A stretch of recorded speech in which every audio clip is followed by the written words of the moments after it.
Hi hello வணக்கம். இன்றைக்கி நான் சமோசா செஞ்சு காமிக்க போகிறேன் உங்களுக்கு. அதுக்கு ஃபஸ்ட்டு நம்ம என்ன பண்ணலான்னா, தேவையான பொருட்கள்லாம் நான் ரெடி பண்ணி வச்சுக்கிட்டேன். இதெல்லாம் ஸ்டஃப்பிங் பண்ணுறதுக்காக எடுத்து வச்சுருக்கேன், உள்ளே வைக்கிறதுக்கு. இதை மேலே சமோசாவுக்கு நான் மாவு பிசைய போகிறேன். இப்போது பாருங்கள், அதுக்கு நான் இந்த கப்பில் நான் 2 கப் மாவு எடுத்துக்கிட்டேன். இதில் நான் பட்டர் போட்டிருக்கேன். ஆல்ரெடியே கீழே நான் பட்டர் போட்டேன். இப்போ பட்டர் போட்டு சால்ட்டு போட்டு நம்ம இதை மிக்ஸ் பண்ணிக்கலாம். ஒரு ஒரு பிஞ்ச் நான் சோடா மாவு எடுத்துக்கிறேன். அப்புறம் அதுக்கு தேவையான சால்ட்டு போட்டுக்கலாம். இதை என்ன பண்ணலான்னா, நல்லா ஃபஸ்ட்டு பட்டர், மாவு, உப்பு, கொஞ்சம் சோடா இதெல்லாம் போட்டு நல்லா மிக்ஸ் பண்ணிக்கோங்க. இதில் 1/4 டீஸ்பூன் ஓமம் போட்டு மிக்ஸ் பண்ணிக்கோங்க. ஏன்னா நம்ம மைதா சாப்பிட்றோம் இல்லையா, மைதா மாவில் நம்ம பண்ணி சாப்பிட்றதால வயிறு வலிக்காமல் இருக்கிறதுக்கு ஓமம் போட்டிங்கன்னா அது ரொம்ப எந்த ப்ராப்ளமும் வராது.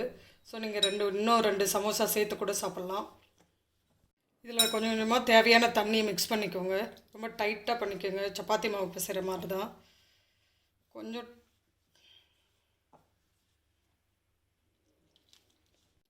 கொஞ்சமாக தண்ணி போட்டு பிசைஞ்சிக்கிறேன்.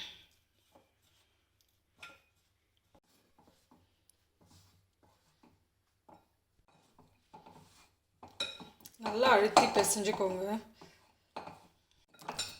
பாருங்கள், நான் நல்லா டைட்டாக மாவு நல்லா உங்கள் ஸ்ட்ரென்த் எவ்வளோ யூஸ் பண்ண முடியுமோ அவ்வளோ பண்ணி நல்லா மாவு பிசைஞ்சு ஒரு 20 நிமிஷம்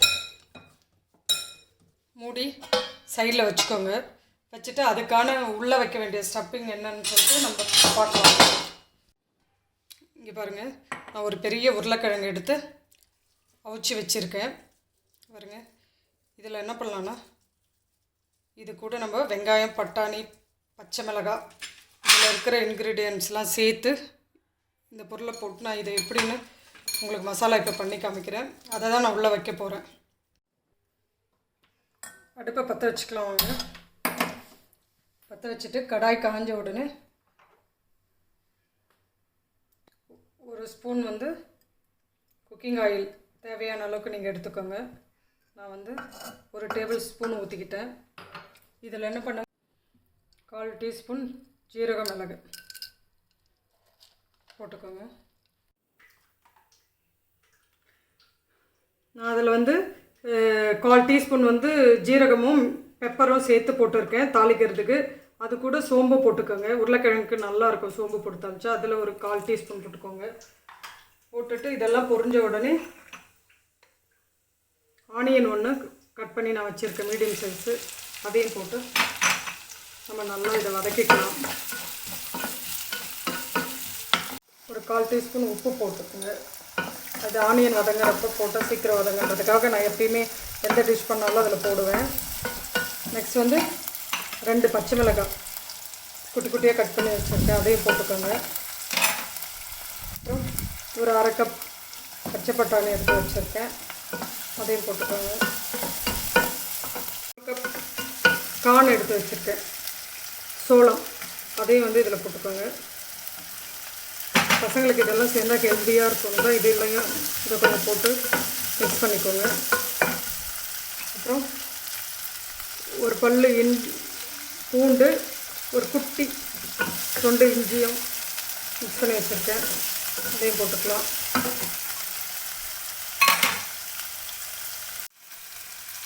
கறிவேப்பிலை கொஞ்சம் போட்டு இதெல்லாம் இதுக்கு நிறைய வதங்க வேண்டாம். 1/2 டீஸ்பூன் நான் மிளகாத்தூள் போட்டிருக்கேன். 1/2 டீஸ்பூன் மல்லித்தூள் போட்டுக்கலாம். இது கூட கரம் மசாலா ஒரு 1/4 டீஸ்பூன் கரம் மசாலா போட்டுக்கோங்க. ஒரு 1/4 டீஸ்பூன் 1/2 டீஸ்பூன் இது மஞ்சத்தூள் போட்டுக்கோங்க. ஒரு 1/4 டீஸ்பூன் பெப்பர் போட்டுக்கோங்க. இதெல்லாம் கொஞ்சம் வதங்கட்டும். மசாலாலாம் இதில் எண்ணெயில் வதங்கின உடனே இதில் என்ன பண்ணலாம், நம்ம மேஷ் பண்ணி உருளைக்கிழங்கு நல்லா மேஷ் பண்ணி வச்சுருக்கோம் இல்லையா, இதை மிக்ஸ் பண்ணிக்கலாம். இதோட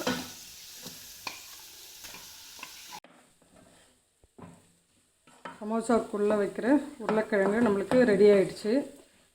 இதை சைடில் வச்சுக்கிட்டு இது ஆறின உடனே நம்ம என்ன பண்ணலாம், சமோசா செஞ்சுக்கலாம். பாருங்கள், ஸ்டவ் ஆஃப் பண்ணிக்கலாம். அங்கே நம்ம மாவு ரெடி பண்ணி வச்சுருந்தோம் இல்லையா, 20 நிமிஷத்துக்கு முன்னாடி, அது நல்லா ஊறிடுச்சு. இப்போ என்ன பண்ணலாம், இதில் வந்து எப்படி சமோசா பண்ணுறதுன்னு நான் செஞ்சு காமிக்கிறேன்.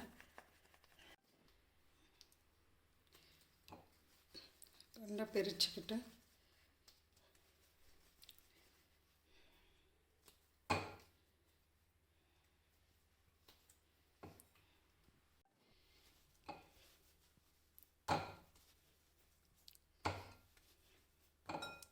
இதை பிரித்து இப்படி போட்டுக்கோங்க. இப்போ என்ன பண்ணலான்னா, இதை தான் நம்ம வந்து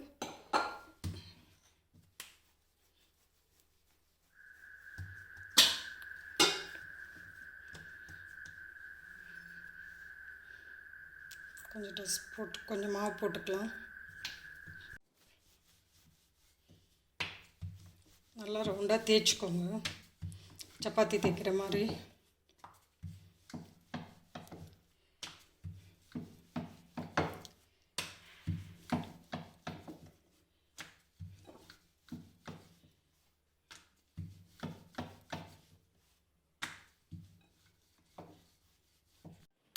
இதை என்ன பண்ணலாம், இப்படி ரவுண்டாக தேய்ச்சிட்டு இதை இப்படி பாதியாக ரெண்டாக கட் பண்ணிக்கலாம். கட் பண்ணிக்கிட்டு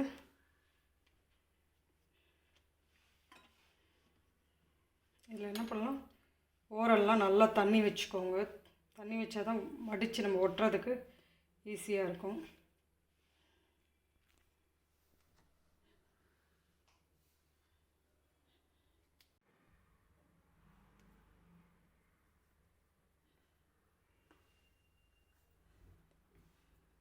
பாருங்கள், இந்த மாதிரி கோன் ஷேப்பில் இப்படி பண்ணிக்கோங்க.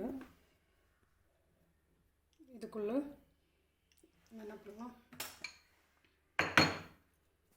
நம்ம பண்ண உருளைக்கிழங்கு மசாலாவை உள்ளே வச்சுக்கலாம்.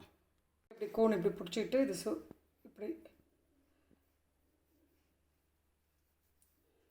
தண்ணி வச்சு இதை மடிச்சுக்கலாம்.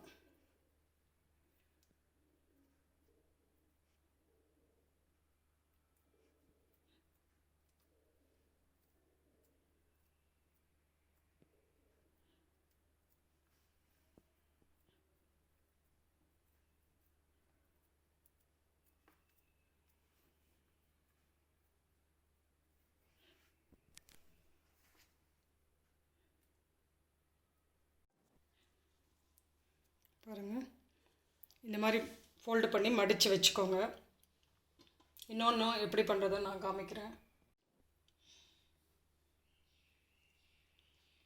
பாருங்கள், இப்படி நல்லா இப்படி மேலே தூக்கி போட்டு தண்ணி வச்சாலே அதை இப்படி ப்ரெஷ் பண்ணிவிட்டு இப்படி இந்த 2 விரலுக்கு சந்தில் இப்படி பிடிச்சிக்கோங்க, கோன் மாதிரி.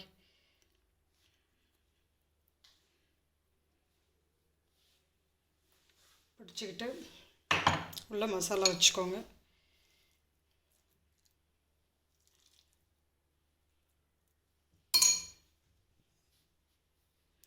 தண்ணி ஓரம் வச்சுக்கிட்டு அப்படியே மடிச்சிடுங்க.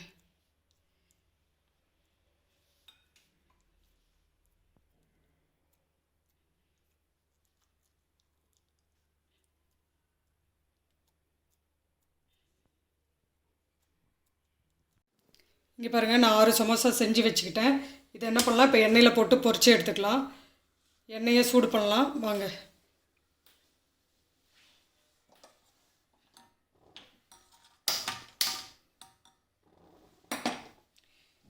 எண்ணெயை வந்து நம்ம மீடியம் ஃப்ளேமில் வச்சுட்டு பொரிச்சு எடுப்போம், அப்போ தான் கருகாமல் இருக்கும்.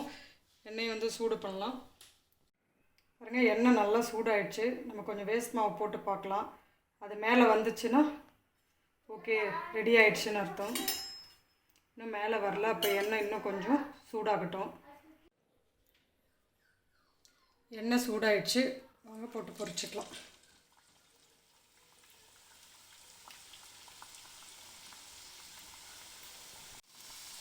போட்ட உடனே திருப்பி விடாதீங்க, கொஞ்சம் நேரம் அப்படியே வேகட்டும் மீடியம்லே. இப்போ திருப்பி விட்டுக்கலாம்.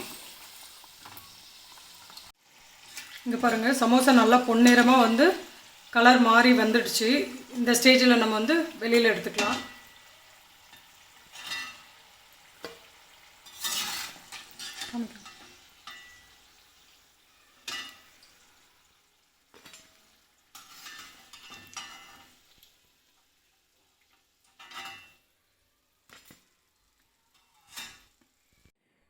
இங்கே பாருங்கள், சுட சுட சுவையான சமோசா ரெடி ஆகிடுச்சு.